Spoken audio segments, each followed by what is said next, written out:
Okay, good morning, good afternoon, good night. Whenever you're watching this video, I am Austin and this is Following Jesus.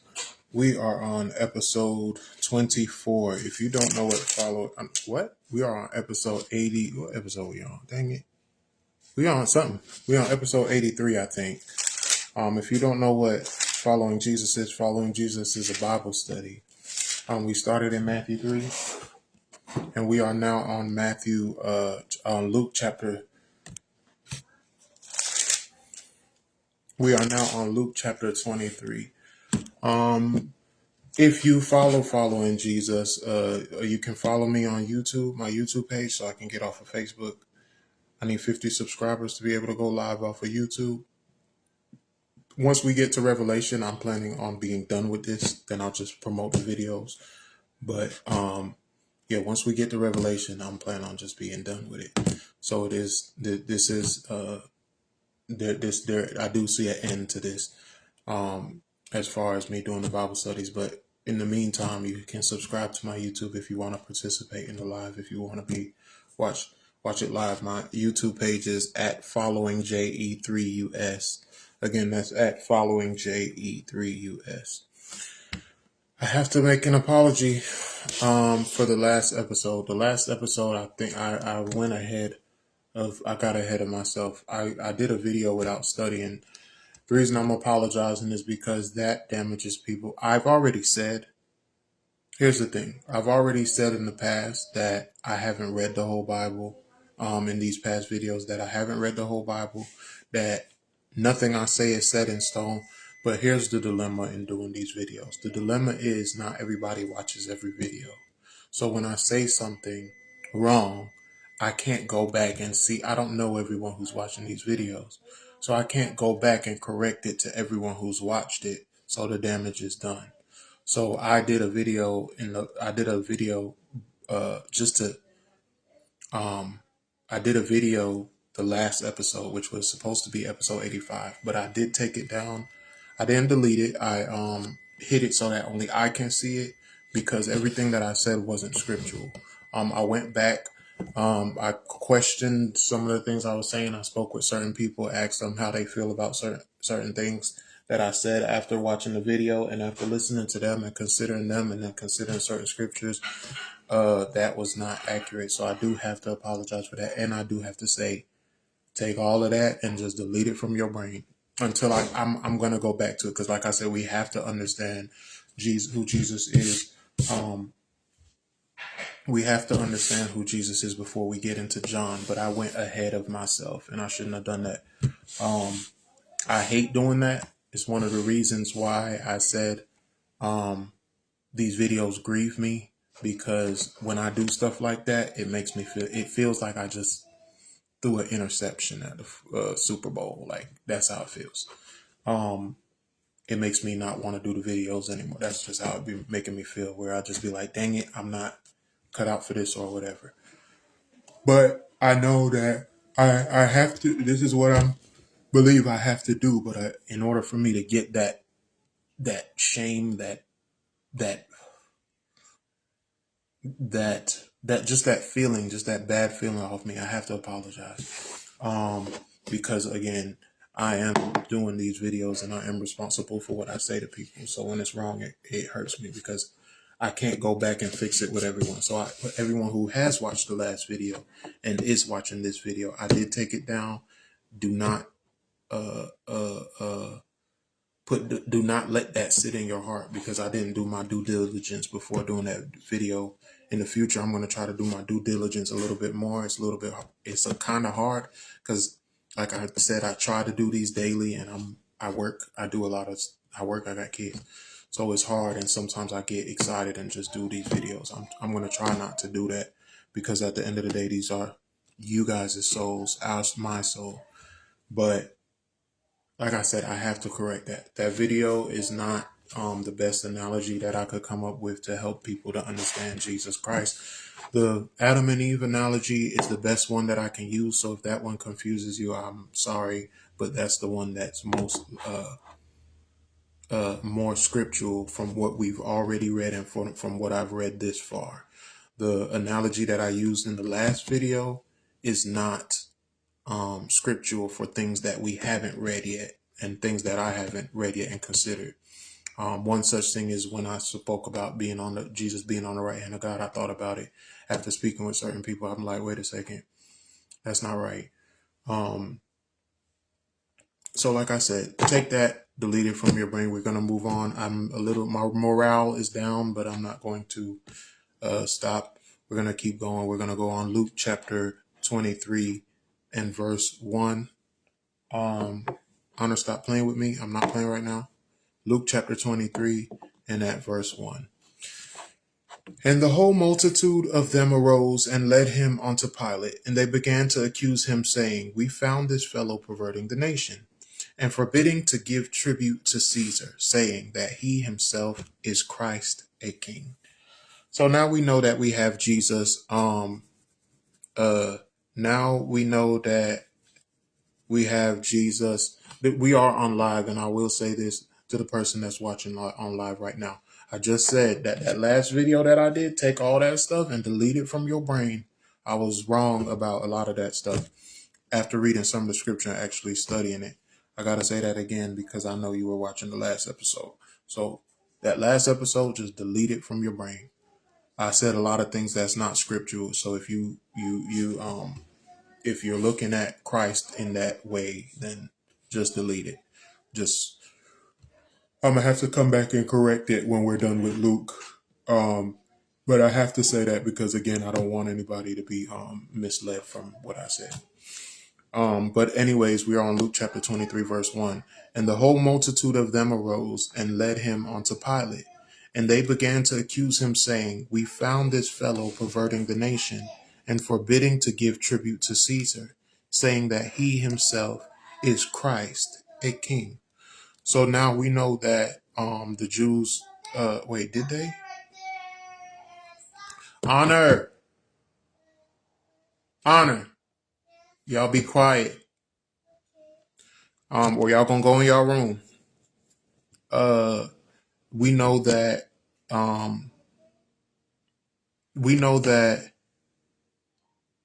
they delivered him. Judas delivered him to the Jews, and when Judas delivered him to the Jew, what am I talking about? Judas delivered him to the chief priest. And when Judas delivered him to the chief priests,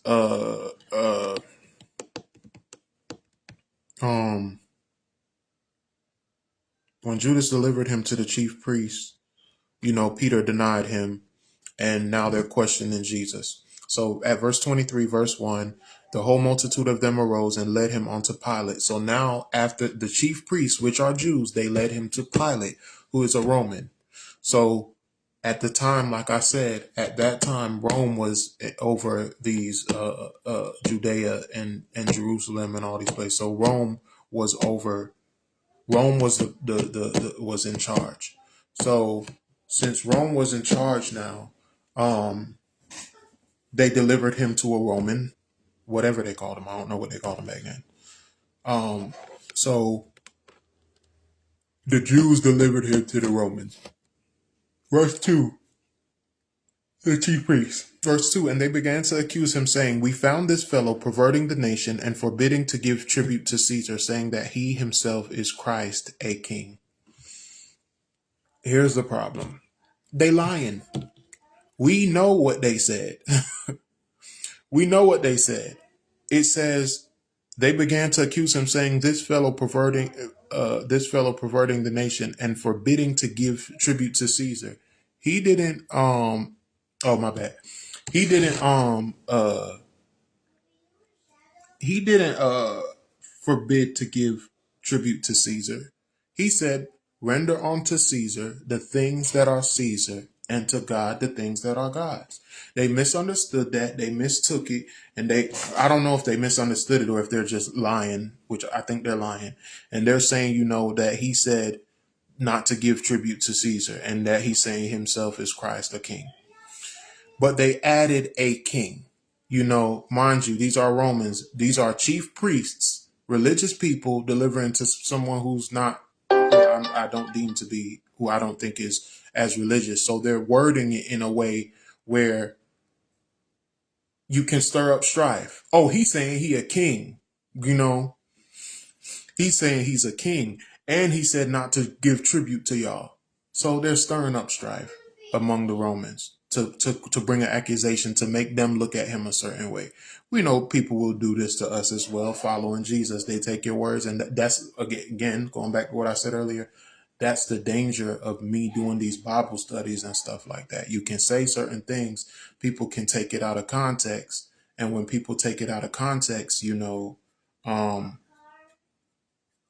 people take it out of context deliberately, and it causes problems. And then they use your words against you when you say things that's not accurate. So that's the danger when you following Jesus. If you witnessing to people, people who, we all know we don't have the same knowledge and stuff like that, but there's going to be some who will try to use your words against you, who will try to misuse your words and take things out of context to bring an accusation against you. We're following Jesus. That's what they're doing to him. Verse 3, and Pilate asked him, saying, art thou the king of the Jews? And he answered him and said, thou sayest it. Then said Pilate to the chief priests and to the people, I find no fault in this man. So even with the accusations that they were bringing him, Pilate still said, I don't see a fault in this man. And that happens too. Sometimes people try to look, like I said, they hate Jesus out of jealousy. They hate Jesus out of pure jealousy, really. And because he's been telling them about themselves. So now they're delivering him to people. And sometimes that's going to happen to you. But people can see past nonsense. They can see when you're a good man. They can see when you have no fault. So he's seeing it and he's like, I don't see any fault in this man. And they were the more fierce. Verse 5, and they were the more fierce, saying, he stirreth up the people, teaching throughout all Jewry, beginning from Galilee to this place. Okay, so now it got even worse. People don't like it when there's going to be times, and we're talking about Jesus, but this is called following Jesus for a reason, because we're talking about us at the same time. There's going to be times where people will try to make a case against you. And when that doesn't stick, when they can't use your words against you, when people with eyes can see, oh, this person, I don't really find a fault in this person. I don't see anything wrong. They get mad, and you would expect them to, maybe I should stop treating these people this way. Maybe I should stop. Okay, like for example, if I'm dealing with somebody, there's sometimes okay, let's say at work, at the job, there's sometimes when you see people at the job, man, you forget they got a family. You forget they got kids. You forget they got, you just forget, you just see them. Like you just see them in that environment. And it's just something about seeing them in their environment, like their home, that can soften your heart. So like there's certain people that be at work and I've seen them at work and I'm just like, I can't stand this person. But then when you see them with a family, it's like it just softens your heart, because you're like, they do have a soul. And you're like, they do have, maybe something's wrong. It just softens your heart. So with you start, this is hard for me to explain. I don't know if this is things other people do, but sometimes that with me, that softens my heart. And I'm like, I start telling myself, I need to, this is the person I need to see. This is the person I need to remember, so me and them could get along. Because if I keep seeing that person at work, we gonna be fighting all the time. But this is who I need to see. I need to see this mother. I need to see this father. I need to see this, just see them in, because sometimes people come work, they stressed out, they just take on a whole different character. But when you see that, something contrary to the negative that you believe concerning someone, you can soften your heart or you can harden your heart. These people chose to harden their heart because sometimes, okay, like like I said, y'all, my morale is down because of that last video. I promise y'all, I'm so hurt by it. But, so it's like I fumbled and I'm trying to pick the ball up. So, no, if you have a person that comes to you and you tell them,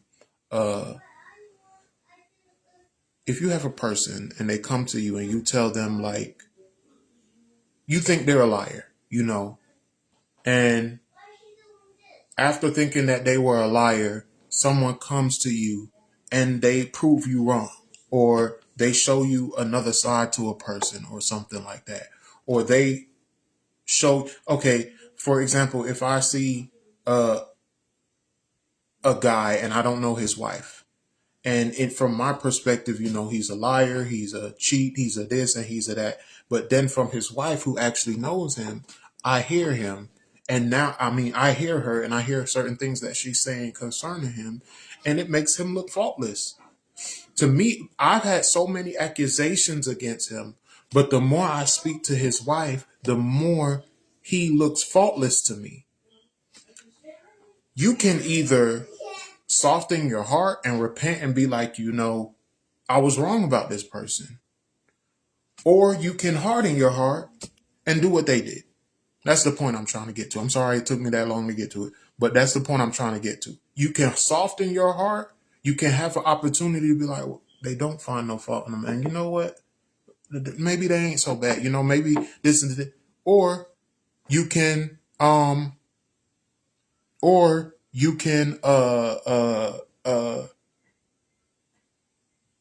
double down like they did. So they chose to double down. Someone said, look, I don't see any fault in him. They chose to double down. And a lot of time that comes out of pride. You don't want to admit that you're wrong. So what you do, you double down on it. You stand on it. You say, no, this man, and they try to convince you. I hope y'all understand what I'm saying. They try to convince you, oh no, this person is terrible. If I got a problem with somebody and I come and bring it to somebody and say, hey, look, let's say me and my friend was arguing, and I bring it to my friend and I bring it to another person and they prove me wrong. No, I don't think your friend in that situation. I don't think your friend was being selfish. In that situation, I don't think your friend was being a liar. Now I got to go pull everything that I could possibly pull to make myself right. Oh no, he did this to me and he did that to me and he did this to me and he did that to me and he did this to me. All because my pride won't allow me to say, you know what, I was wrong and I'm accusing this and I'm basically doing what these people are doing here. Verse 7, and as soon as he knew that he belonged unto Herod's jurisdiction, he sent him to Herod, who himself was at Jerusalem at that time. So Herod was under another jurisdiction over. So he sent him to another jurisdiction because it was Galilee, and Galilee was a different jurisdiction from him. Herod was over Galilee. Now I was thinking, was this the Herod? Because we read back in the past where Herod. We read in Matthew, I believe it was, where Herod, sent the wise men to find out. Herod sent the wise men to find. Hold on, I'm sorry, y'all. All be in honor. All be in honor. If y'all don't be quiet, y'all going in y'all room. That's the last time I'm saying it.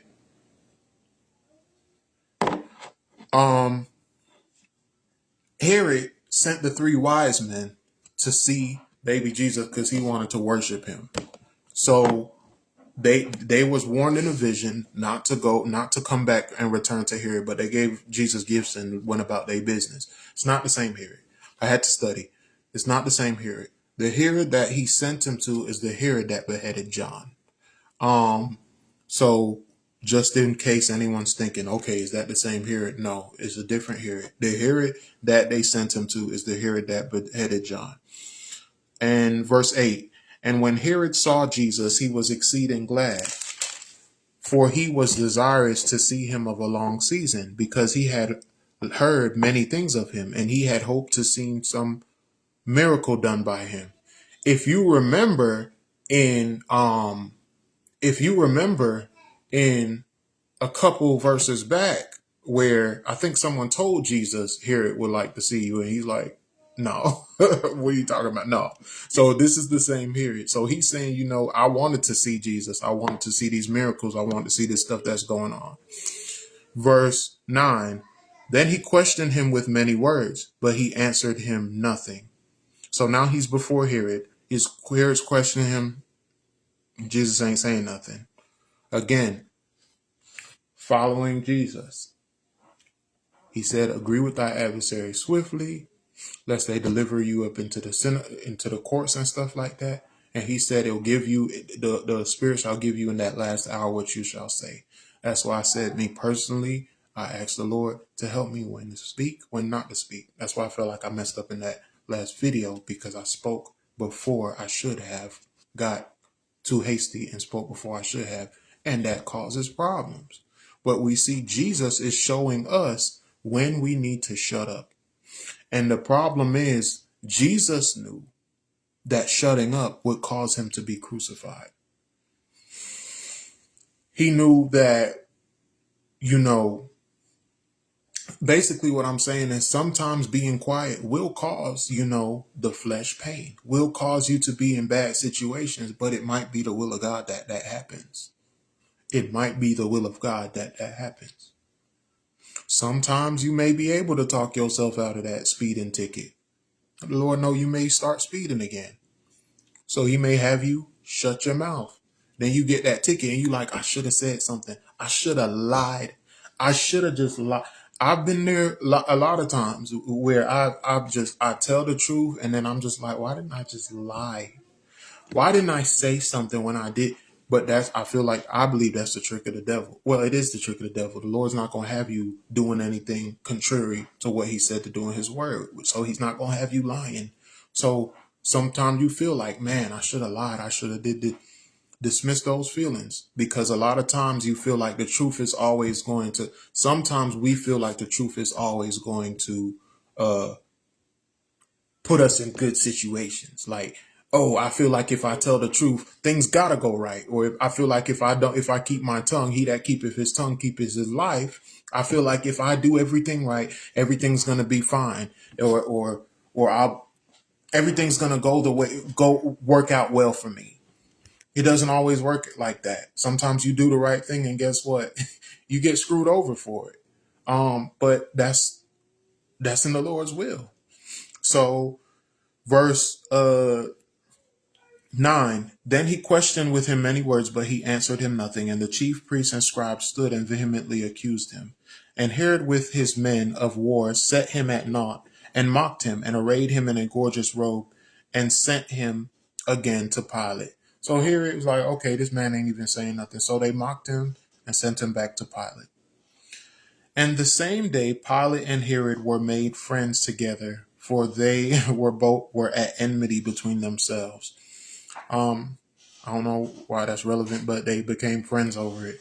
I guess they started talking to each other and stuff, because before this they weren't. They were at odds, is what it's saying. Verse 13, and Pilate, when he had called together the chief priests and the ruler, and Pilate, when he had called together the chief priests and the rulers and the people, said unto them, Ye have brought this man unto me as one that perverteth the people. And behold, I, having examined him before you, have found no fault in this man touching those things whereof ye accuse him. This is the beauty of what Pilate is saying. He said, I examined him, and I examined him before you. When people bring an accusation concerning someone, you don't run with it. You examine them. And this is not someone who's following Jesus. This is a Roman. This is Pilate. He's saying, look, I examined this man, and I hear y'all saying all this crap about him, and I hear y'all saying all this stuff about him. But after examining him, I don't see what y'all are talking about. That's going to happen a lot. That has happened to me, and this is the problem. Here's a problem, and this is personal. This is me from my personal experience. Sometimes when people have pride, sometimes when people have, pride. Now, don't get me wrong. I do things wrong sometimes, but sometimes I don't. And when people have pride and they bring an accusation against you, they it takes someone to examine you. It takes someone to see your life and say, this is not adding up. This is not adding up. So here's the problem. When you have a lot of people that go behind your back, that lie on you, that the character assassination, people that attack your character. What I have found myself doing a lot of times is forcing myself onto people in a way, forcing people to know me, to get to know me. Oh, get to know me. Look at me. Look at my family. Look at me. This is who I am. Don't listen to them. This is who I. But now you're not. Now you're not who you are anymore, because now what you normally do has become performative. Now you have made your life a reality TV show. So now, yeah, where you was doing things in sincerity, now you're doing it performatively. And I understand that you're doing it, but like I said, I've been here. I understand that you're doing it because someone is actively attacking your character. And the defense to that is to defend yourself by showing, hey, look, no, I'm not this terrible person. Look, I give to the poor. Look, I give this. Look, I do this. Look, I'm a this and I'm a that. It don't take all that. The Lord will have it in people to examine you, and people will see that stuff is not true. I know from experience. I've had people literally tell me, I've heard certain things about you out of nowhere. And the Lord, and this is what I'm saying, in my experiences, the Lord lay it in your lap. I didn't go looking for it. I didn't go looking for it. It just came to me. I was at work one time and someone came to me and said, hey, look, I've heard this about you and I've heard that about you, but I've been watching you this whole time. I don't see it. I don't see it. And I'm like, you heard this? Who told you that? And they tell me, same thing at church. I've heard this about you and I've heard that about you. I don't see it. And I'm like, who told you this? Oh, and I'm like, okay. When you experience that, and guys, I've experienced that a lot. When you experience that a lot, you get into this performative state if you're not careful, where now you are trying to prove.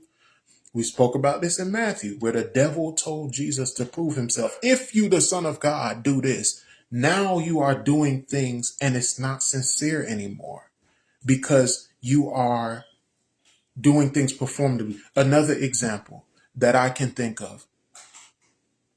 If you are in a marriage and in your marriage, you might not do it as much.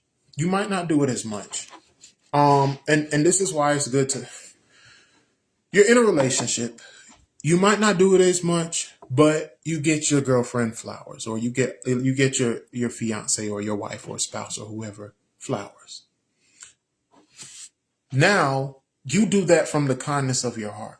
You do it from the kindness of your heart all the time. You think about them. Every time you go out and you think about your spouse, you get them some flowers. But now your spouse comes to you all the time.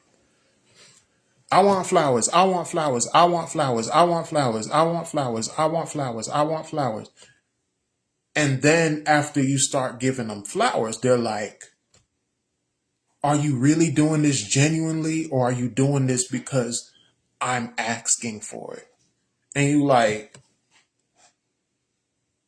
at that point, you're in a place where nothing I do feels genuine anymore because I'm trying to do this thing because you asked for it. And you can be in that place when people are always accusing you, or people are attacking your character, where – me, I've gotten to a place where, I literally lost who I was. I'm like, who am I? Because if people say certain things about me that's not true, I took it upon myself to prove it not to be true instead of just living my life. I took it upon myself to prove that it's not true. But then it doesn't feel genuine anymore because now I am not doing it because this is who I am. Now I am doing it to prove them wrong. You do that crap, you're going to lose yourself and be like, wait a second, what is real? What is performative? Am I really? I'm speaking from experience. Do not get in that doggone ship. That is not a boat you want to get on because it is very draining and it is stressful. So you don't have to go out here and protect your character and defend your character if someone's going out there destroying your name. You're going to have people that, like Pilate, that's going to have discernment and say, I don't find no fault in this person. If you keep seeking to serve the Lord and you keep seeking to please the Lord, and if the Lord does tell you, let you know, show you. Like if the Lord does, I'm not saying he does this with me, but if the Lord does show me in a dream and say, this person is against you. This person has been doing this behind your back or doing this and this and this. You have to try to not, prove yourself or don't change who you are because of what you know, basically. Don't change who you are because of what you know. That's a hard place it's a hard place to be in, but again, you'll lose yourself if you're not careful, if you're always trying to defend yourself. Let the Lord defend you. That's why the Lord said, let the Lord fight your battles. Let him show you who's out there trying to do what these people are doing, trying to kill his character because of out of jealousy. Let the Lord show you that. And then don't go chasing it don't go chasing that to go try to fix it. Like I promise y'all, I did it. Don't go chasing that because you will lose yourself and not know who you are anymore because nothing you do feels genuine. Just like that person who's now was always giving flowers. But because that person keeps saying, give me flowers, giving flowers. Now it's like when you give flowers, you're like, am I doing this from my heart? Because they keep pressuring me to do. That's control. That's what I believe the devil was trying to do with Jesus when he said, if thou be the Son of God, do this. And Jesus was like, I'm not proving myself to you. You don't have to prove yourself to anybody except the Lord. And when you prove yourself to the Lord, people will examine you and find no fault in you. And that's going to make them mad like they did in here and double down. But you can't help that. What do you want? Obi said like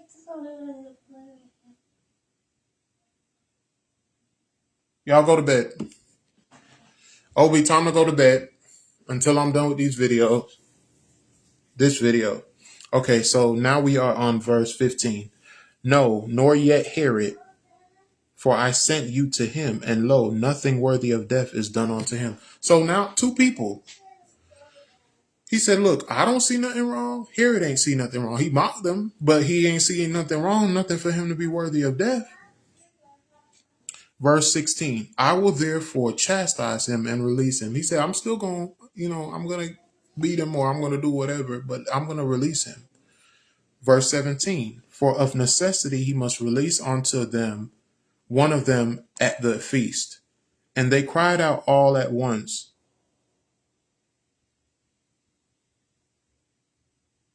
Okay.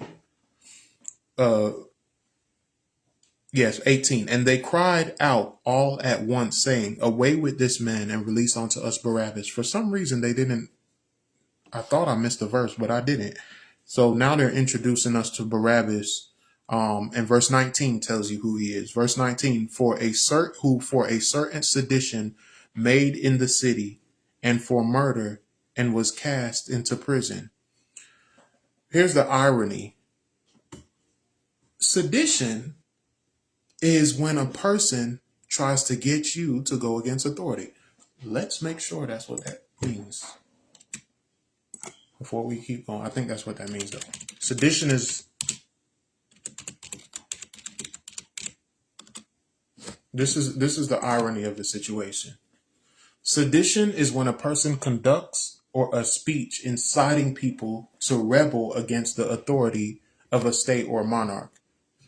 The irony here is that's what they're accusing Jesus of. They're saying, oh, he's saying he a king. Oh, they're trying to make it seem like he's seditious. Oh, he's saying he's a king. Oh, he's saying, what else they accusing him? He's saying a king. He's saying not to give tribute to Caesar. He's basically rebelling against authority. They were accusing Jesus of this. Pilate found no fault in him. Herod found no fault in him. Now here's a man who was actually doing this.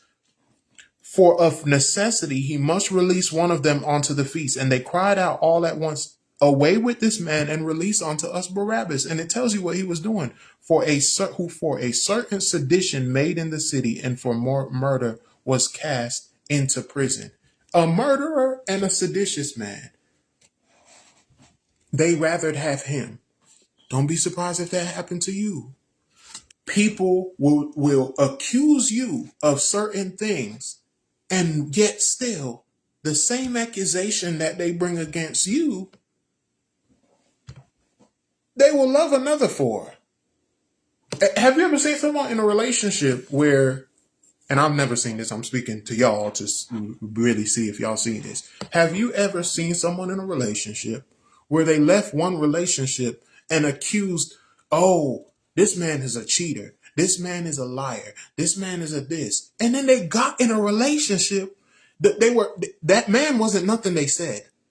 Oh, I don't want to be with him because he's a cheater. He's a liar. He's a this and he's a that. And sometimes it's because their own guilt or their own pride or whatever. They can't, I don't deserve it because of their own situation. They sit here and they're talking about this man. Then they jump out of that relationship and go in a relationship with everything that they accused the first man of that he wasn't doing. Now they're in a relationship with someone that's doing the same thing. So people do this crap. So that's what's going on here. Verse 20. Pilate, therefore, willing to release Jesus, spake again to them, but they cried, saying, crucify him, crucify him. It doesn't matter when you're when you're dealing with jealous people, when you're dealing with people who has strife in their heart, it doesn't matter. Sometimes you can talk to people and say, look, I'm using marriage as an example. Look, man, I don't think this woman is a bad woman. I think you misunderstand her, and I think you this and you this and you this, and she's X, Y, and Z, and you like, no, I'm not accepting that. I'm done. We done. You harden your heart. You harden your heart, and you're because of out of jealousy, out of pride, and you harden your heart and don't submit to it, and say, no, I'm done. I'm not dealing with them. That's what they're doing. They're like, no, we don't care what you say. Crucify him. That's a hardened heart against Jesus Christ. Verse 22, and he said unto them the third time, why, what evil have he done? I have found no cause of death in him. I will therefore chastise him and let him go. Again, I keep saying relationships because relationships is the best example that I could think of. I told y'all I've watched clips of this thing called Tonight's Conversation, and I be seeing this stuff when people get up and ask questions. A woman can get up and say, oh, my husband's taking care of me and my husband's this and he's doing this and he's doing that, but he's not buying me the things I want. And you can hear people say, I don't see a reason for you to leave your husband. Like, does he love you? Does he do? Yeah, but I want to. In your own heart, you've already said in your own heart, this is not what I want. And you're trying to find an excuse to make it seem like, he did some type of evil, when in reality, the evil is in you. The jealousy is in you. The anger is in you. But again, when you before someone like Pilate, verse 22, and he said unto them the third time, why, what evil hath he done? I have found no cause of death in him. I will therefore chastise and let him go. And they were instant with loud voices requiring that he might be crucified. Instead of softening your heart and thinking, what evil did they do? When you deal with certain people, when you sometimes you don't even know that a person can put strife in your heart. Let's say I'm sitting here and I always receive, let's say my son always come home to me and say, Daddy, there's this boy named Jacob in school, and Jacob did this, and Jacob did that, and Jacob did that, and Jacob did that. Every day, this is what I'm hearing.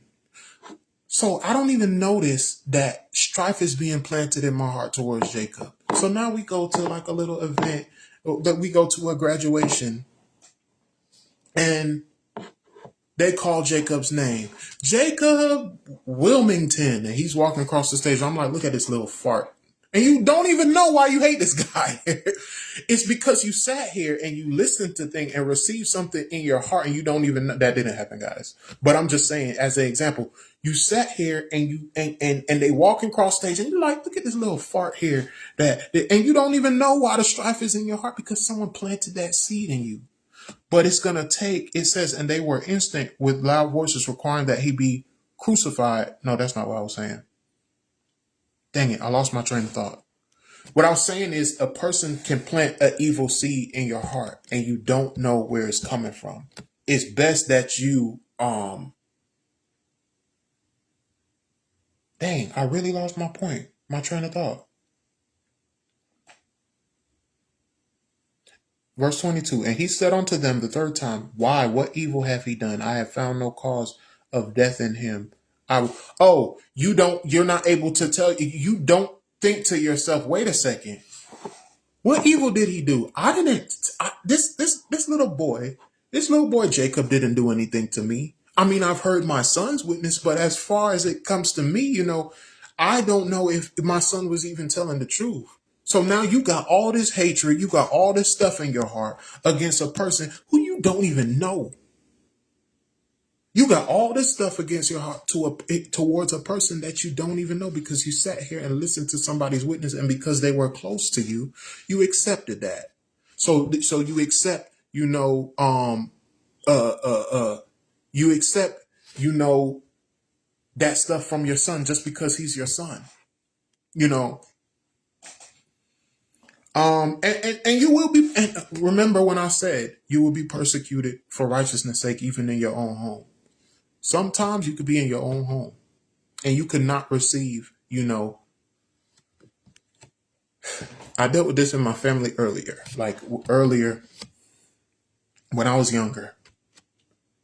Some people will get upset with you when you are on the side of righteousness versus blood. People will get upset with you because they think that blood has power. It's thicker than righteousness. So if someone comes to you and you say, okay, man, I was at the bar, bro, and I'm your brother.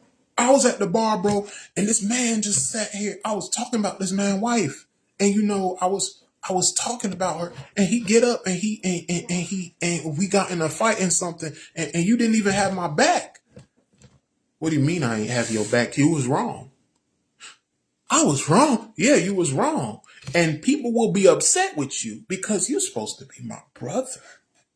You're supposed to be my brother. How could you be on a stranger's side over me? You're my brother. How could you do that? That's one of the things where it says, where the Bible says you're going to be at variance with family. Because when you choose the righteous side, sometimes people not going to see it if they're not spiritual. So my point in all that is, be like Pilate in this area, in this sense, when it comes to this. Don't see, if you don't find no fault, and if you see no fault in people, ignore all the stuff that people saying, because a lot of times it's coming from envy, it's coming from strife, it's coming from all this stuff. You just receiving this witness. A lot of times, understand, when you first come to a job, And automatically, some people telling you the truth, but automatically someone coming to you, look at Sarah. That's Sarah over there. You don't want to talk to Sarah. You don't want to talk to Sarah because Sarah's this and Sarah's. No, I don't want to talk to you because you didn't even tell me how to work this doggone register, and you already telling me about how terrible Sarah is. How do I know I'm not going to be Sarah next? Like, so you can't let this stuff get in your heart and cause yourself to think evil of somebody just because someone planted that seed in your heart. Know them for yourself. Examine them for yourself. Do what Pilate did. But on the flip side, this is going to happen to you. People are going to be you're going to be Sarah. People are going to come and say, oh, stay away from Austin. Don't talk to Austin. Don't deal with Austin. Oh, Austin's over here trying to be seditious. Austin's over here trying to be against authority. You see him on Facebook doing this stuff. He's against authority. You see him, whatever it may be, they will do that because they did it to Jesus. And sometimes it's out of jealousy. So, and I'm speaking from example. If you're doing that, then but I'm speaking from example. I'm not saying that this stuff is going on, but I'm speaking from it. I believe it's going on, but a lot of times when I speak, guys, it's from example. Because sometimes I've had people message me, is it I? No, I'm speaking from example. So if it is you, thou hast said. Verse 24. And Pilate gave sentence that it should be as they required. And he released unto them him that for sedition and murder was cast into prison, whom they had desired, but he delivered Jesus to their will. And as they led him away, they laid hold upon one Simon, a Cyrenian, coming out of the country, and on him they laid the cross, that he might bear it after Jesus. Okay? And there followed him a great company of people and of women, which also bewailed and lamented him. So these women are following Jesus, and they're crying because they see what's going on. But let's see what Jesus said. But Jesus, turning unto them, said, Daughters of Jerusalem, weep not for me, but weep for yourselves and for your children. For behold, the days are coming in the which they shall say, Blessed are the barren, and the wombs that never bare, and the paps which never gave suck. Then shall they begin to say to the mountains, Fall on us, and to the hills cover us. For if they do these things in a green tree, what shall be done in the dry? What is Jesus saying? First of all, he's talking about the prophecy that we spoke about in a few episodes earlier, where I said, I don't know if the full thing has came to pass, but I do know part of it's talking about the destruction of the second temple in Jerusalem, which happened in 70 AD. The destruction of the second temple. I don't read the Old Testament like that. I keep saying that, so I don't understand the temples. I know I think there's going to be 3 temples, but I don't quote me on that. The second temple was destroyed in 70 AD. So he's talking about that, what he already spoke about and said, woe unto women in these days or something. So he's saying, look, y'all are going to be, I said that they took over Jerusalem. Jerusalem was not in control of the Jewish people from 70 AD all the way into 1967. And it's debatable if they're even in control of it now, because it's not, I don't think the United Nations or whatever recognizes that as I don't think it's recognized as under Jewish control or Israeli control, whatever you want to call it. So, and I speak as someone who's not, like I said, I'm not no journalist, no historian and stuff like that. I'm just speaking as someone who just listens to random stuff. So, take that with a grain of don't take that with a grain of salt. That is what happened. So he is talking about what happened in 70 AD.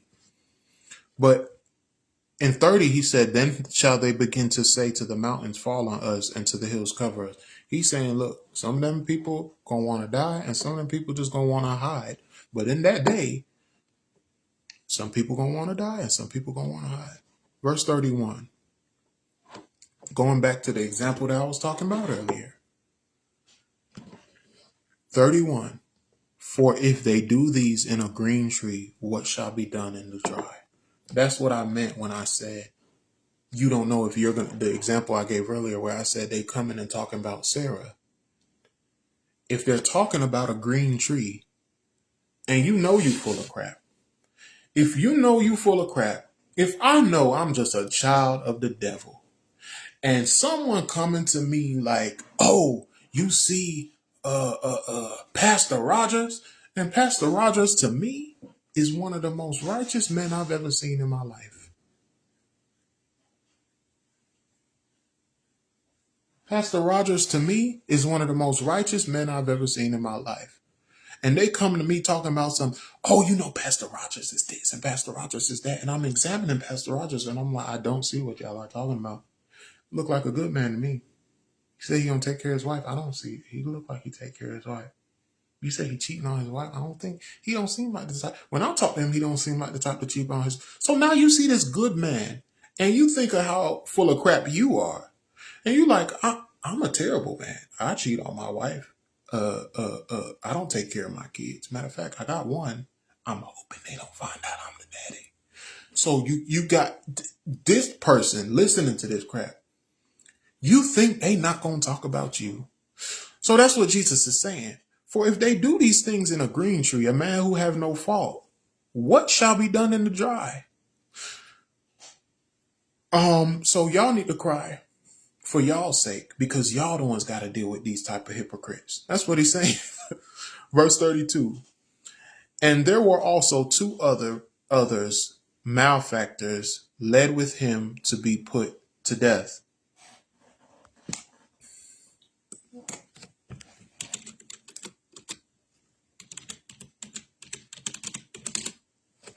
Malefactors.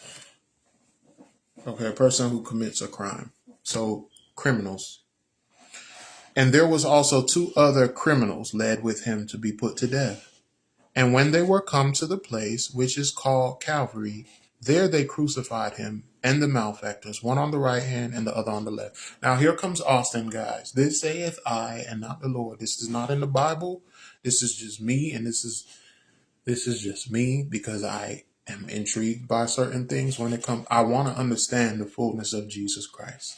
I want to understand every bit. That's me. With me, I frustrate people. Like even now, I just started with a new company, and I know I get on their nerve because I ask them 6 million questions, and they like, bro, can you stop asking me questions? I want to know. So I'm just the person. I want to know. I'm just that person. I want to know. So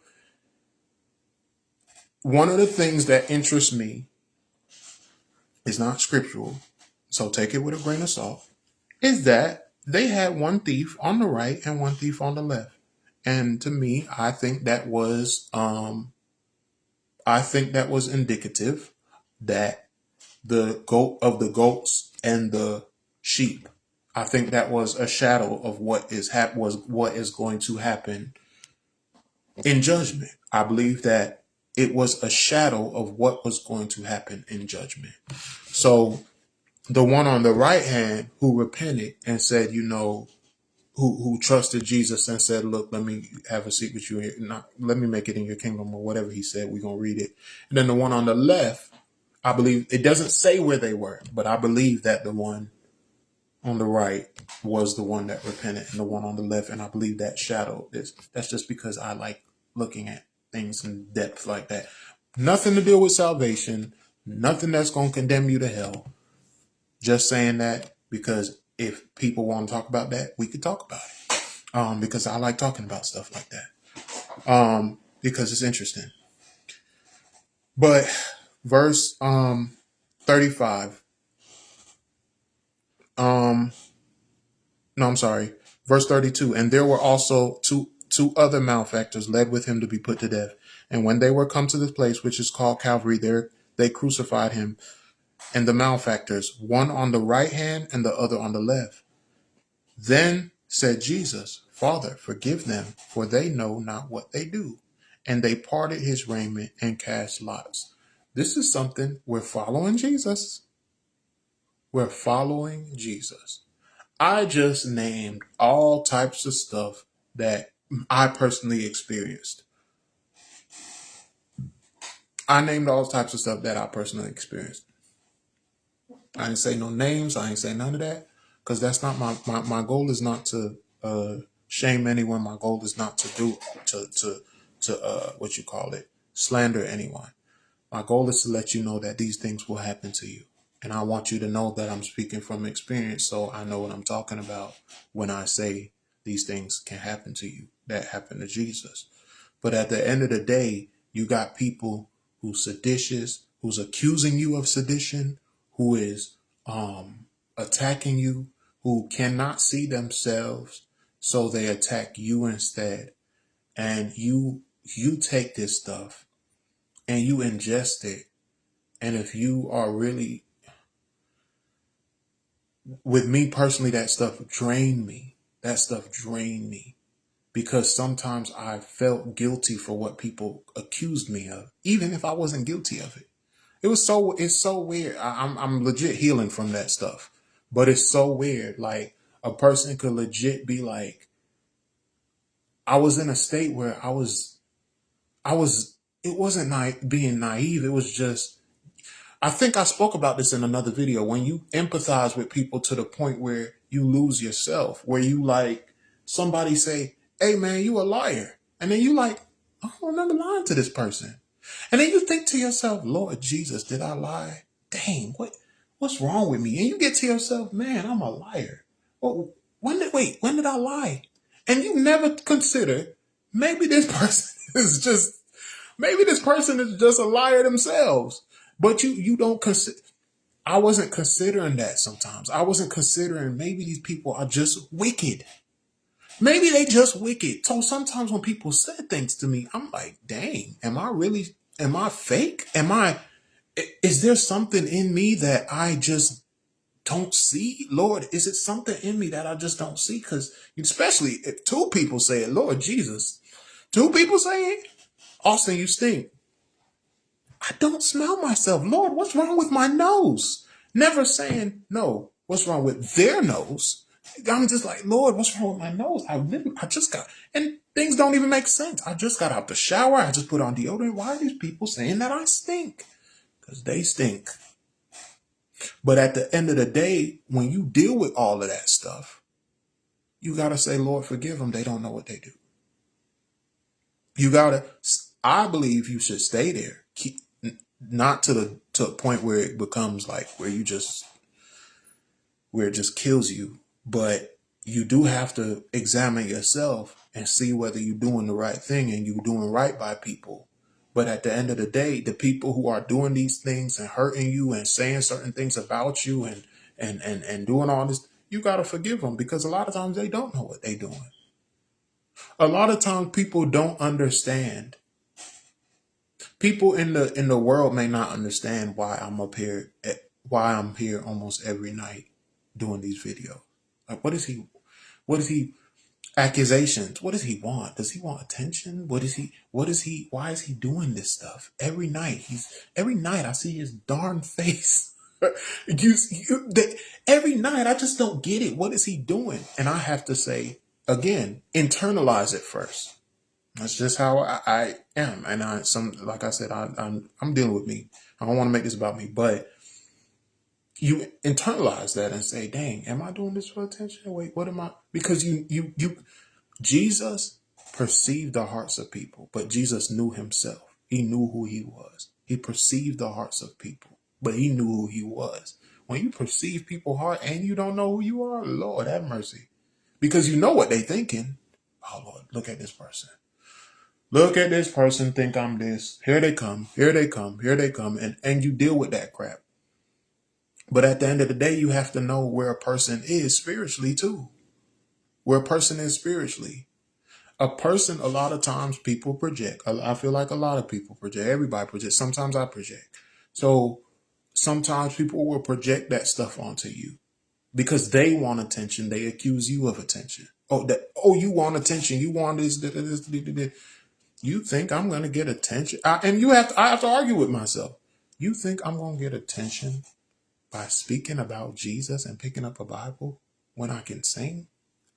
You think I want attention when I can do what a lot of people do?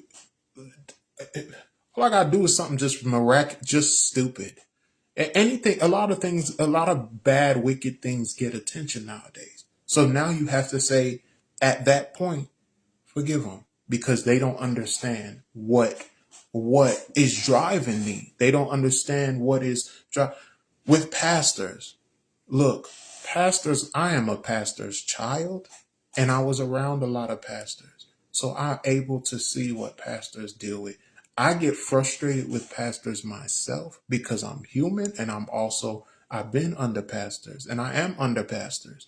But I understand what it's like. I'm not ignorant to what it's like to have a family and to have to care for your family and to have to do things. You got all these people calling you, asking you for this, asking you for that, asking you for this, and some of them don't even ask you how you doing. Oh, I want prayer. Oh, I want you. How come pastor didn't call me and check up on me? When did you call pastor and check up on pastor? When did you just call pastor and say, "Hey, pastor, look, how you doing?" No. So you just got,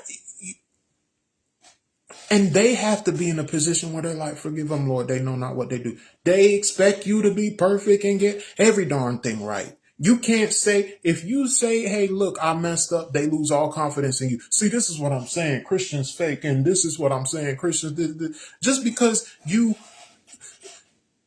said Paul and Silas was in the fiery furnace when you meant to say Shadrach, Meshach.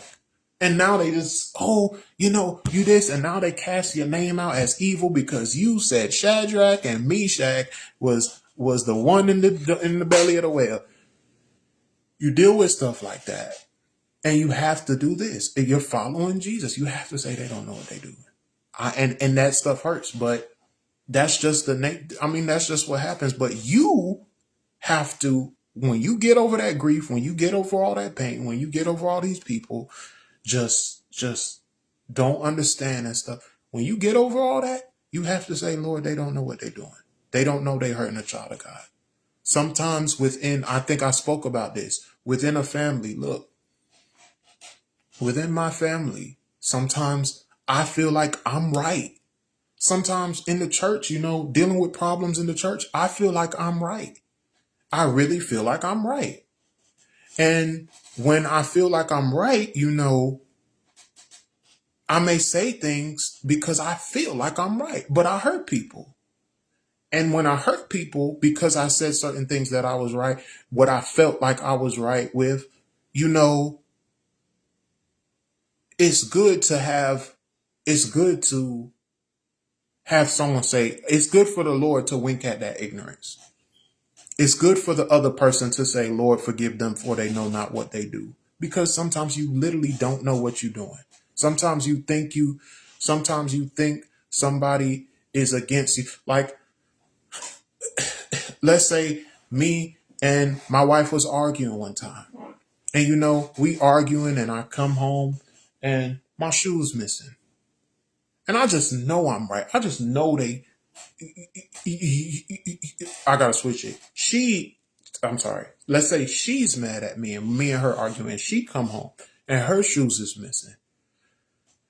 In my heart, I already know this girl think I hid her shoes because I see her. I wonder where my shoes are. Where's my shoes? And in your heart, you already got to say, Lord, forgive them. Forgive her. She don't know what she's doing. Forgive her. She don't know what she's doing because you already know her heart. You already know that she is still angry and she thinks you're still angry. And had she known you weren't still angry, she probably wouldn't have accused you. And I believe that's what's going on with Jesus here. He's like, some of these people really don't know who I am, because had they known who I was, they wouldn't have crucified me. I said all that, but let's keep going because Lord, Verse 34. Then said Jesus, Father, forgive them, for they know not what they do. And they parted his raiment and cast lots. And the people stood beholding, and the rulers also with them derided him, saying, He saved others, let him save himself, if he be Christ, the chosen of God. Does that sound familiar? It's the same thing the devil did that we was just talking about in Matthew 3 or Matthew 4. Prove yourself. And he didn't do it. Sometimes it's best for you not to have to prove yourself. It might not be in the will of God for you to prove yourself. Some might be in the will of God for you to just sit down and shut up. You don't have to answer to everybody that comes to you and say certain things. He didn't prove himself. They said he saved others. Let him save himself if he be Christ, the chosen of God. Spoken just like the devil. If thou be the Son of Man, command that these stones be made bread. Prove yourself.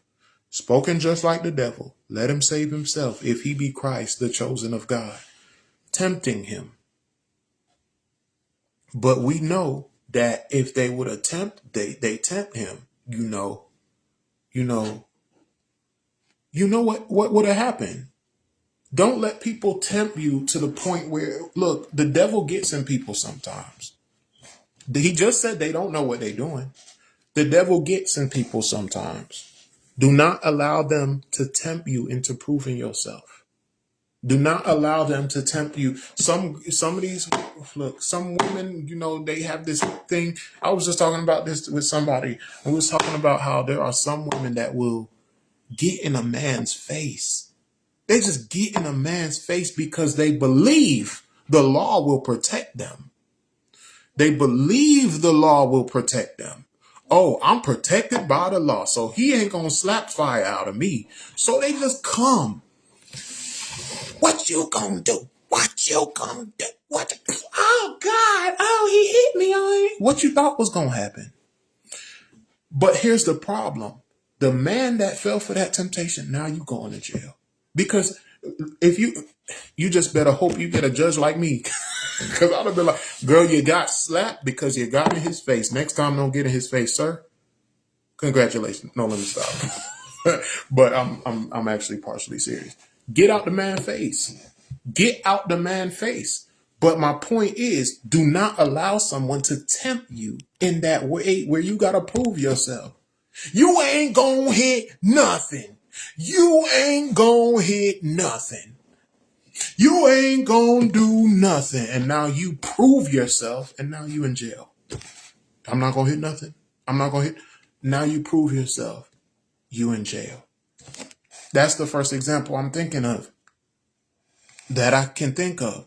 There's gonna be situations where, a lot of people are gonna say, do it then. Do it then. Do it.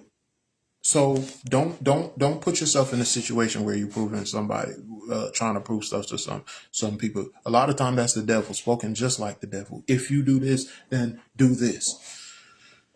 But it's not in the will of God. Verse 36. And the soldiers also mocked him, coming to him and offering him vinegar and saying, If thou be the king of the Jews, save thyself. Save thyself. They keep doing it. You ain't gonna do nothing. But he resisted it. You ain't gonna do nothing. You say you this, you say you big, you say you bad, then do this. Do it then. Do it then. And in verse 38, and a superscription also was written over him in letters of Greek and Latin and Hebrew, This is the King of the Jews. And one of the malefactors which were hanged railed on him, saying, If thou be the Christ, saying, save thyself and us. Look at all this temptation. You ain't gonna do nothing. If you this, why you can't do this? If you that, why you can't do that? I'm trying to think of examples, but my brain is not working tonight. My brain is off. I wish I could think of another example because it happens so much. The only one I could think of is just some women because they know they're protected by the law, they get police officers. Police officers, because they know they got, I got authority, I got badges, I got a badge, this dude ain't gonna hit me, this dude. So they come to you, they talk to you any type of way. Bosses, he not gonna quit. He not gonna quit. You gonna quit? Then do it. In your mind, you might be like, yeah, I want to quit. I want to quit. But then you got to think of your family. You got to think of your family and say, look, I don't have to prove myself. You already know that you would quit. You already know that you won't tolerate this. You know that. You don't have to prove that to anybody. You don't have to prove that to anybody. You don't have to prove yourself to anybody. As long as you know yourself and Christ knows you, again, like Jesus judges the hearts of men. He knows your heart. Stop trying to prove your heart to everybody. The church don't feel like I'm this. Oh, pastor don't feel like I'm this way. And that crap hurts. Yeah, that crap hurts. I feel like people think I'm their enemy, and I deal with that sometimes. I'm like, man, this person think I'm their enemy. I'm not their enemy. And I want to go and prove it. Hey, look, I'm not your enemy. You don't have to do all that. The Lord knows your heart. Oh, this person feels like I don't like them. Let me go prove to them I don't like them. Let me go prove to them that I like them.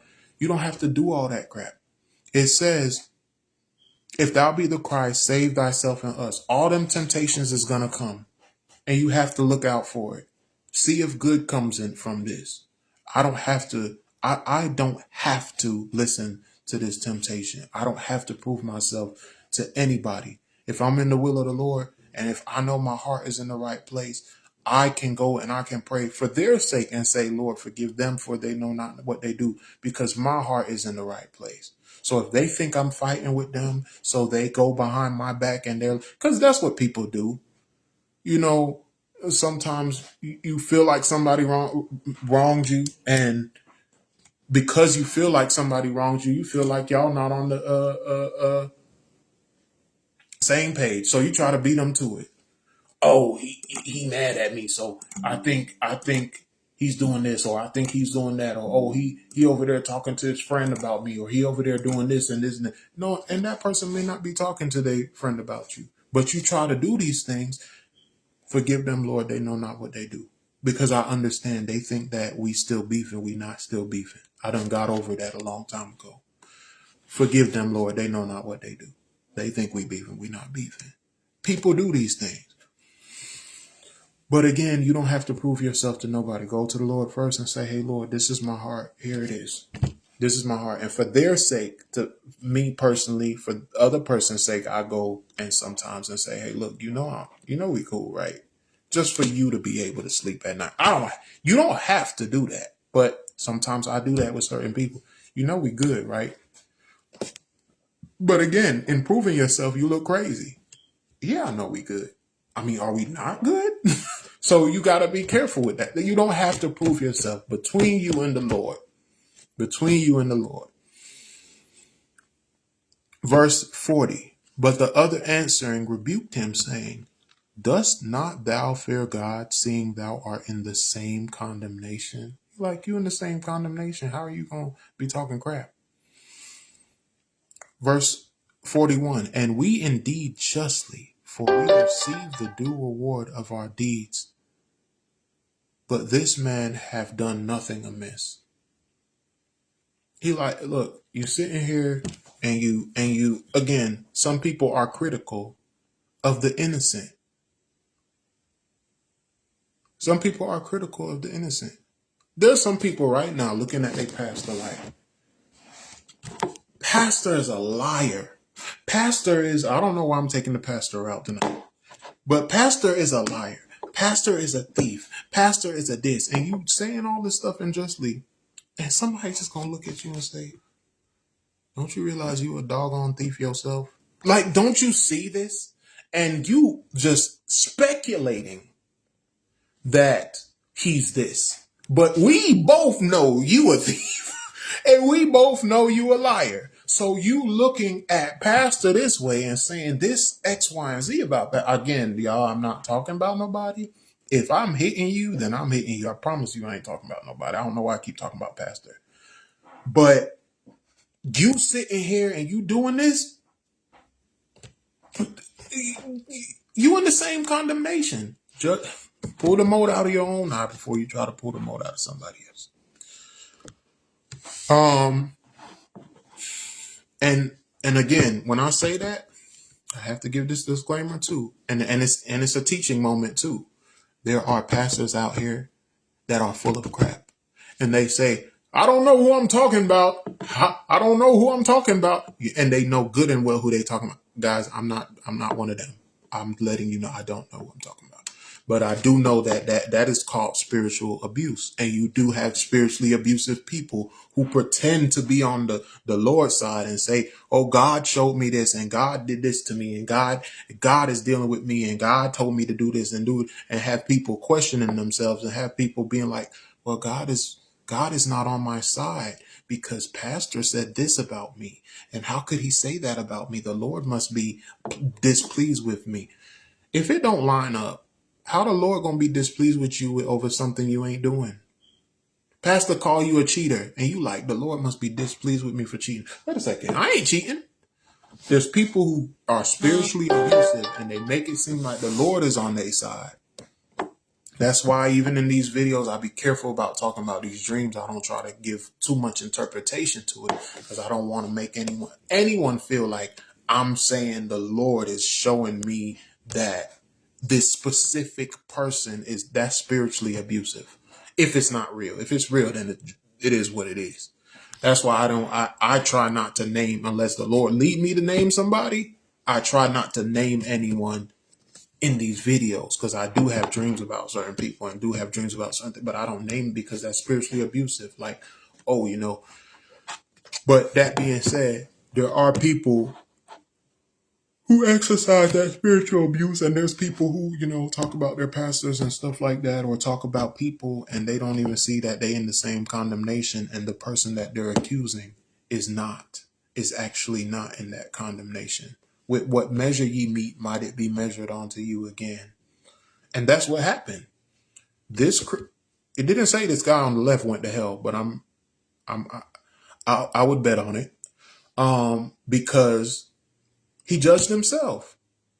Oh, you save others, save yourself, not realizing he in the same condemnation. But the other one judged himself and said, look, we are the ones who, verse 41, and we indeed justly, we deserve this. For we received the due reward of our deeds. We did this. We deserve this. So he looked at himself and judged accordingly. Verse 42. And he said unto Jesus, Lord, remember me when thou comest into thy kingdom. And Jesus said unto him, verily I say unto thee, today shalt thou be with me in paradise. Jesus rewarded him for it. Jesus rewarded him for it. Verse 44, and it was about the 6th hour, and there was a darkness over all the earth until the 9th hour. Okay, let's keep reading. And the sun was darkened, and the veil of the temple was rent in the midst. And when Jesus had cried with a loud voice, he said, Father, into thy hands I commend my spirit. And having said thus, he gave up the ghost. So the Son was speaking to the Father, and he said, into thy hands I commend my spirit. Verse 47, now when the centurion saw what was done, he glorified God, saying, certainly this was a righteous man. And all the people that came together to that sight, beholding the things which were done, smote their breasts and returned. And all his acquaintance and the women that followed him from Galilee stood afar off, beholding these things. I don't know what smote their breasts means.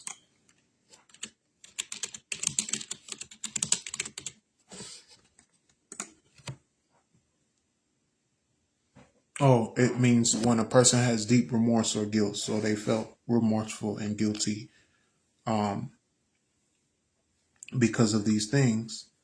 Verse 50, and behold, there was a man named Joseph, a counselor, and he was a good man and a just. The same had not consented to the counsel and deed of them. He was of Arimathea, a city of the Jews, who also himself waited for the kingdom of God. This man went unto Pilate and begged the body of Jesus. And he took it down and wrapped it in linen and laid it in a sepulchre that was hewn in stone, wherein never man before was laid. And that day was the preparation, and the Sabbath drew on. And the woman also, which came with him from Galilee, followed after and beheld the sepulchre and how his body was laid. And they returned and prepared spices and ointments and rested the Sabbath day according to the commandment. That was Luke chapter 23. We will be doing Luke chapter 24. I might do this tomorrow so we could finish Luke because I wasted an episode with that video. I should have done it. I should have just waited, dang it. But I might do this tomorrow so we could start the week and I have the weekend to study John. John is one of those books. It's the last book. When we're done with Luke, John is the last book, but John is more detailed than Matthew, Mark, and Luke, in my opinion, because it is a lot of deep stuff that Jesus is saying. And I really want to think of an analogy that can help people to understand. I don't fully understand myself. So that's where the difficulty is, because I want to think of the perfect analogy that don't contradict no scripture at all, that helps us to understand who Christ is. So when he start talking in John, we know what we're talking about. So far, I always use the Adam and Eve analogy. That was something that came to me. But when I did that video in the past, some people, I don't know if it was genuine or if they were doing what these people were doing, mixing my words to make it seem like I said something wrong. I don't know. But some people were saying, it was causing confusion. That's why. But I don't think it caused any more confusion than that last video would have caused. So I might just continue using that. But I did want to study more because I want to give y'all the best that I can give when I'm doing these videos, the best explanations that I can give and the best understandings that I do have. This is for us to study. I can be wrong and I'm open to being wrong because I don't have a choice. I'm a man. I get things wrong. I don't have all of it, but I'm hoping that the Lord gives me enough for you guys to even, or if you guys can watch and see things on your own. These videos are not about me. I'm just trying to do what I believe would please the Lord. Get discouraged sometimes, but I have mine to keep going until we make it to the end. But anyways, remember the Lord can keep you from falling. The Lord Jesus can keep you from falling and present you faultless before the Father. Good night.